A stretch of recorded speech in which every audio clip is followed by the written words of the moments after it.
Welcome મિત્રો. ધોરણ 9 પ્રકરણ 12 હેરોનનું સૂત્ર.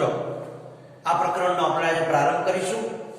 હેરોન અથવા હેરોન, ઘણા એનો ઉચ્ચાર હેરો કરે છે, ઘણા હેરોન કરે છે. અંગ્રેજી નામ છે એટલે ઉચ્ચારમાં આવું બને, પણ હેરોનનું સૂત્ર તો શેના માટે છે? તો આપણે જાણીએ છીએ કે ત્રિકોણ આપેલો હોય તો ત્રિકોણનું ક્ષેત્રફળ શોધવું હોય તો ત્રિકોણના ક્ષેત્રફળ શોધવાનું મૂળભૂત સૂત્ર છે ક્ષેત્રફળ બરાબર 1/2 પાયો ગુણ્યા વેધ. પણ અહીંયા તમારે ત્રિકોણ એવો દોરવો પડે, એવો શોધવો પડે કે જેમાં પાયો હોય અને વેધ હોય. હવે ત્રિકોણની 3 બાજુ છે તો એ ત્રણેય બાજુને પાયો કહેવાય, ત્રણેય બાજુને પાયા તરીકે લઈ શકાય. વેધ એટલે શું? તો કે ત્રિકોણની કોઈ એક બાજુ પર, દાખલા તરીકે આ એક ત્રિકોણ છે ABC, તો ત્રિકોણની કોઈ એક બાજુ ધારો કે BC પર તેની સામેના શિરોબિંદુમાંથી જે લંબ દોરીએ, દાખલા તરીકે AM, તો આ AM છે એ લંબ છે, એને વેધ કહેવાય અને ઈ વેધ માટે પાયો BC થાય. એવી જ રીતે તમે AC ને પાયો ગણો તો અહીંથી પણ એક વેધ હોઈ શકે BN. એવી રીતે AB ને પાયો ગણો તો અહીંથી પણ એક વેધ હોઈ શકે CO. એનો અર્થ એવો થયો કે ત્રિકોણના 3 બાજુઓ છે, દરેક બાજુ પર સામેના શિરોબિંદુમાંથી જે લંબ દોરી એને વેધ કહેવાય. એટલે કે જો તમને ત્રિકોણનો વેધ આપેલો હોય અને પાયો આપેલો હોય તો એનું ક્ષેત્રફળ મળે 1/2 AM ગુણ્યા BC અથવા 1/2 AC ગુણ્યા BN અથવા 1/2 AB ગુણ્યા CO. ત્રણેયનો જવાબ સરખો આવે, પણ તમારી પાસે શું હોવું જોઈએ? તો કે પાયો અને વેધ. પાયો મતલબ કોઈ પણ બાજુ, પણ વેધ એટલે શું? તો કે એ બાજુના ત્રીજા શિરોબિંદુમાંથી, એટલે કે સામેના શિરોબિંદુમાંથી આ બાજુ પર દોરેલો લંબ. જો આપણને રકમમાં વેધ આપેલો હોય તો આ સૂત્ર ખૂબ જ સરળ છે, મજા આવે એવું છે. હવે માનો કે સમબાજુ ત્રિકોણ છે, સમબાજુ મતલબ એની ત્રણેય બાજુ સમાન છે, તો એનું ક્ષેત્રફળ શોધવું હોય તો એમાં તમારે પાયો કે વેધની જરૂર નથી. √3/4 વર્ગમૂળ 3/4 ગુણ્યા બાજુનો વર્ગ, કારણ કે સમબાજુમાં ત્રણેય બાજુ સરખી છે. આપણે આ સૂત્રની સાબિતી પણ હેરોનના સૂત્રની મદદથી આપશું આગળ જતા, યાદ રાખજો. હવે ધારો કે ત્રિકોણ સમબાજુ નથી, ધારો કે એની કોઈ એક બાજુ પર સામેના શિરોબિંદુમાંથી લંબ દોરેલો નથી, મતલબ કે વેધ આપેલો નથી, તો એવી પરિસ્થિતિમાં હેરોનનું સૂત્ર આપણે વાપરવાનું થાય. અલબત્ત હેરોનનું સૂત્ર એ પાયો અને વેધ આપ્યો એવા ત્રિકોણ માટે શક્ય છે, સમબાજુ ત્રિકોણ માટે શક્ય છે. હેરોનના સૂત્રને વાપરવા માટેની પાયાની શરતો કઈ કઈ? તો કે બાજુઓના માપ આપેલા હોય, ત્રણેય બાજુના માપ આપેલા હોય, વેધ આપેલ ન હોય. જો વેધ આપ્યો હોય તો 1/2 પાયો ગુણ્યા વેધ આપણે કરી શકીએ છીએ.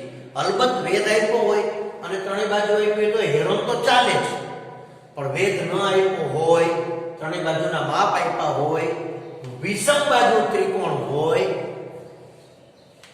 તો કોઈ પણ પ્રકારના ત્રિકોણ માટે હેરોનનું સૂત્ર આપણે વાપરી શકાય. તો હેરોનનું સૂત્ર શું છે? તો કે હેરોનના સૂત્રની મદદથી ત્રિકોણનું ક્ષેત્રફળ બરાબર વર્ગમૂળમાં S ગુણ્યા S માઈનસ A ગુણ્યા S માઈનસ B ગુણ્યા S માઈનસ C. હાલો સૂત્ર જોઈને થોડું એમ થાય કે આ તો આનું અઘરું હશે કે, પણ કાંઈ નથી. અહીંયા S એટલે શું છે? તો કે A + B + C છેદમાં 2, એટલે કે ત્રિકોણની ત્રણેય બાજુનો સરવાળો છેદમાં 2. તો ત્રિકોણની ત્રણેય બાજુ એટલે પરિમિતિ, છેદમાં 2 એટલે અર્ધ પરિમિતિ. તો S છે એ શું છે? ત્રિકોણની અર્ધ પરિમિતિ. ત્રણેય બાજુ આપેલી હોય તો ત્રણેયનો સરવાળો કરી એને 2 વડે ભાગી નાખો એટલે S મળી જાય. હવે S minus A, S minus B અને S માઈનસ C શું છે? તો કે અર્ધ પરિમિતિમાંથી A, B અને C, એટલે કે ત્રિકોણની બાજુઓના માપ છે એ બાદ કરો એટલે આપણને હેરોનની રીતે કોઈ પણ ત્રિકોણનું ક્ષેત્રફળ મળી જાય. ફરી રિપીટ કરું છું કે જે ત્રિકોણમાં તમને વેધ આપેલો હોય, પાયો ગુણ્યા વેધ, 1/2 પાયો ગુણ્યા વેધ, તો એક ક્ષેત્રફળ આસાનીથી થઈ જાય. સમબાજુ ત્રિકોણ છે તો √3 એટલે વર્ગમૂળ 3/4 બરાબર બાજુનો વર્ગ. અલબત્ત આ બે પ્રકારના ત્રિકોણ માટે હેરોનનું સૂત્ર તો ચાલે જ, પણ જ્યારે આ સૂત્ર નથી ચાલતું ત્યારે હેરોનનું સૂત્ર ખાસ ચાલે. હવે માની લો કે અહીંયા જ આપણે વિચારીએ કે કાટકોણ ત્રિકોણ હોય તો તમે વિચારો કે કાટકોણ ત્રિકોણ હોય તો આ કાટખૂણો છે, તો આ આપોઆપ પાયો બની ગયો અને આ વેધ બની ગયો.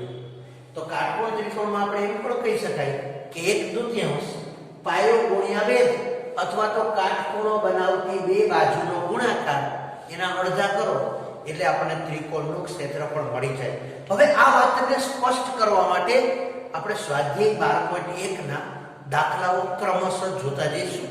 રકમો લાંબી હશે ત્યાં હું માત્ર રકમ મૌખિક બોલી જઈશ, તમારે પાઠ્યપુસ્તક જોડે રાખવું પડશે. તો ચાલો સ્વાધ્યાય 12.1 તરફ આપણે પ્રયાણ કરીએ.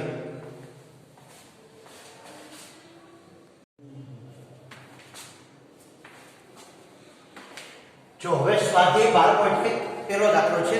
રકમ થોડી લાંબી છે, મેં કી પોઈન્ટ લખ્યા છે. એમાં એમ કીધું છે કે જેની બાજુની લંબાઈ a હોય એવા એક સમબાજુ ત્રિકોણ આકાર માપના ટ્રાફિક સિગ્નલના પાટિયા પર સ્કૂલ અહેડ, આગળ સ્કૂલ છે એવું લખેલ છે. તો આ પાટિયાનું ક્ષેત્રફળ શોધો. આ પાટિયાનું ક્ષેત્રફળ હેરોનના સૂત્ર પરથી શોધો. આ પાટિયાની પરિમિતિ 180 સેમી આપેલી છે. હવે અહીંયા તમે સમજી શકો છો કે અહીંયા સમબાજુ ત્રિકોણ આકારનું પાટિયું છે અને પરિમિતિ એટલે ત્રણેય બાજુનો સરવાળો. તો અહીંયા ત્રણેય બાજુ સમાન છે. ધારો કે એની બાજુ a છે તો ત્રણેય બાજુ સમાન છે એટલે a બરાબર પરિમિતિ.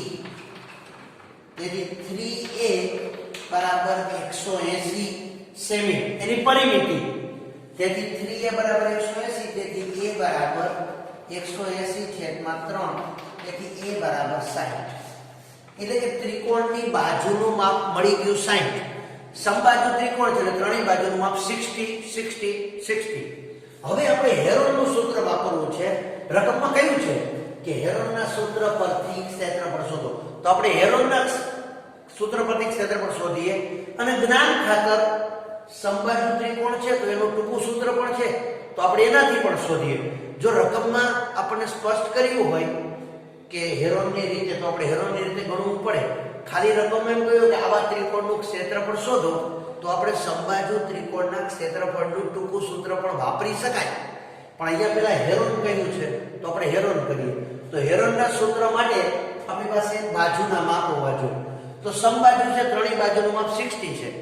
બીજું શું હોવું જોઈએ? અર્ધ પરિમિતિ. તો આની કુલ પરિમિતિ 180 છે, તેથી અર્ધ પરિમિતિ બરાબર 180/2, તેથી s બરાબર 90. હવે હેરોનની રીતે ક્ષેત્રફળ શોધવાનું સૂત્ર લખીએ. તો હેરોનનું સૂત્ર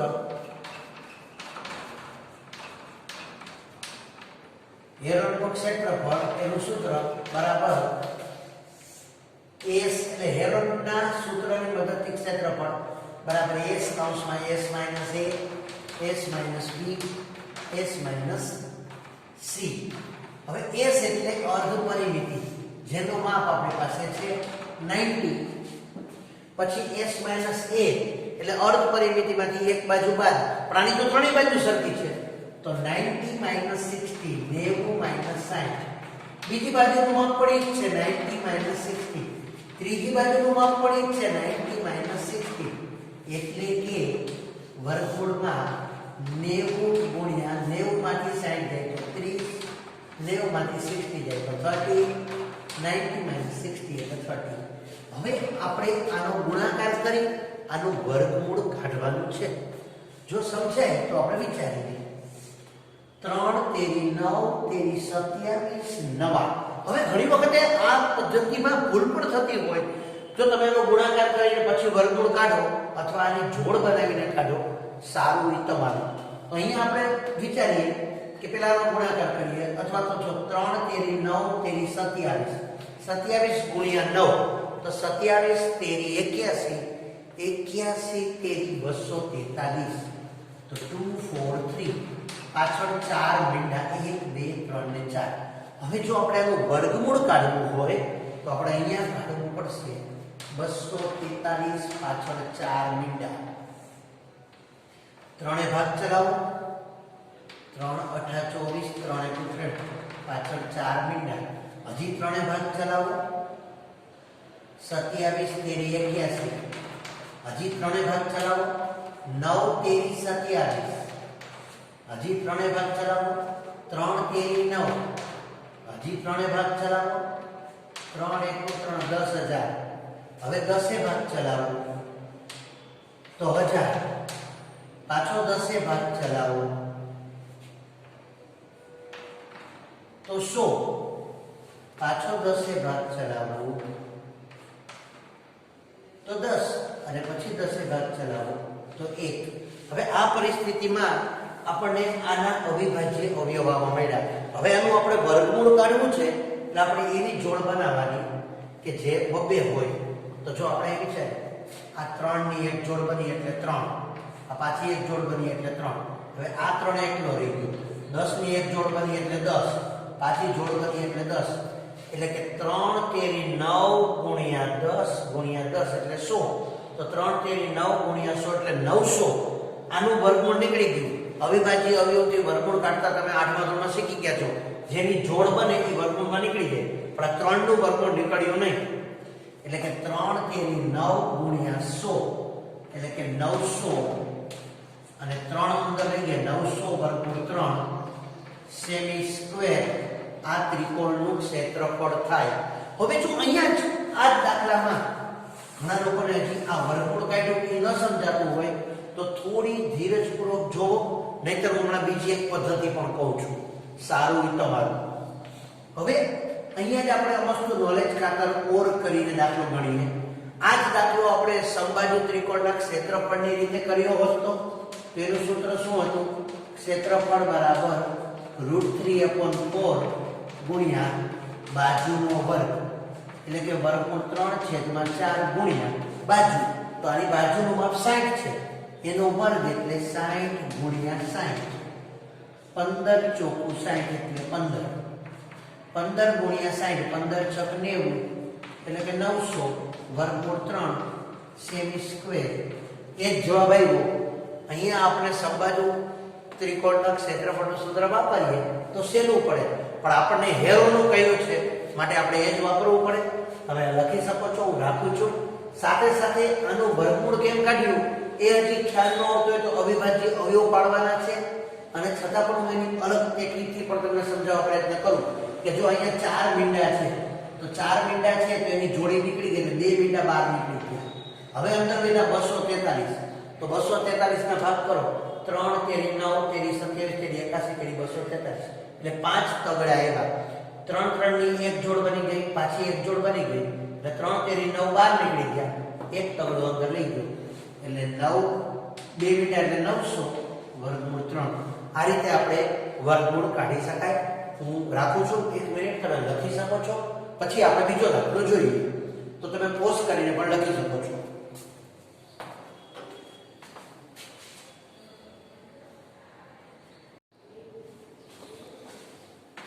જો બીજી રકમ છે, ફરીથી રકમ લાંબી છે, અહીં હું પોઈન્ટ લખું છું. રકમ એવી છે કે એક ફ્લાયઓવર, આપણે જે બ્રિજ હોય ને એ ફ્લાયઓવરની ત્રિકોણાકાર દિવાલ છે જેનો જાહેરાત માટે ઉપયોગ કરવામાં આવે છે. આ દિવાલની બાજુ ફ્લાયઓવર છે એની દિવાલ ત્રિકોણાકાર છે. આમ ત્રિકોણાકાર દિવાલ બને છે. એની બાજુના માપ આપ્યા છે 122 મીટર, 22 મીટર અને 120 મીટર. આ દિવાલ પર જાહેરાત કરવા માટે એક કંપની 1 વર્ષના 1 મીટર સ્ક્વેરના પ્રતિ મીટર સ્ક્વેરના 5000 રૂપિયા ભાડું લે છે. તો કોઈ કંપની 3 મહિના માટે આ દિવાલ ભાડે રાખે તો એને કેટલું ભાડું ચૂકવવું પડે? તો પહેલા તો આપણે આ દિવાલનું ક્ષેત્રફળ શોધીએ. તો આ દિવાલની બાજુના માપ આપ્યા છે 122, 22 અને 120.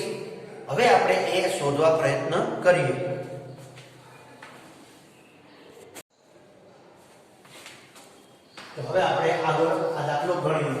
માં ગણીને આપ્યો છે અને આપણો સમય બચે. જો અહીંયા આપણે s બરાબર a વત્તા b વત્તા c એટલે કે ત્રણેય બાજુના માપનો સરવાળો છેદમાં 2 એટલે અર્ધ પરિમિતિ 122 મીટર વત્તા 22 મીટર વત્તા 120 મીટર છેદમાં 2 એટલે કે 264 છેદમાં 2 એટલે કે 132 મીટર એટલે કે s ની કિંમત આવી ગઈ 132 મીટર.